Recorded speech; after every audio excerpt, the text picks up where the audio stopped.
కురుక్షేత్ర యుద్ధ ప్రారంభం ముందు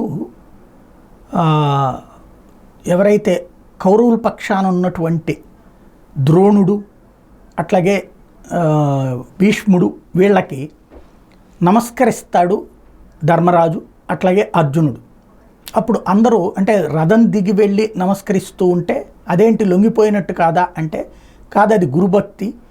శత్రు సైన్యంలో ఉన్న గురువులకి నమస్కరించడం, ఆశీర్వచనం తీసుకోవడం కరెక్ట్ అని చెప్పి ధర్మరాజు చెప్తాడు, అది ధర్మమే అని చెప్తాడు. అప్పుడే ధర్మానికి విజయం కలుగుగాక అని వాళ్ళిద్దరూ ఆశీర్వదిస్తారు.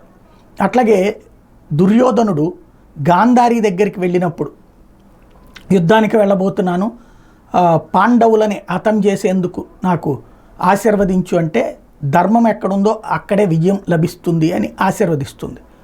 అలాగే ఇప్పుడు మరి ఏం ఆశీర్వదించారో తెలియదు. శరద్ పవార్ గారి కుటుంబంలో చిచ్చు రేగింది, రాజకీయపరమైనటువంటి చిచ్చు. ఈ సందర్భంలో తాజాగా మహారాష్ట్రలోని బారామతిలో వరుసగా 4వ విజయం కోసం బరిలో దిగిన శరద్ పవార్ కుమార్తె సుప్రియా సూలే మంగళవారం ఓటు వేసిన అనంతరం రాష్ట్ర ఉప ముఖ్యమంత్రి అజిత్ పవార్ ఇంటికి వెళ్ళారు.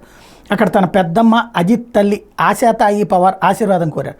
బారామతిలో సూలే ప్రధాన ప్రత్యర్థి అజిత్ భార్య సునేత్ర పవార్ కావడం గమనార్హం. అంటే అక్కడ కావాలని చెప్పి వాళ్ళ ఇంటికి వెళ్ళి ఆశీర్వచనం పొందిందనమాట.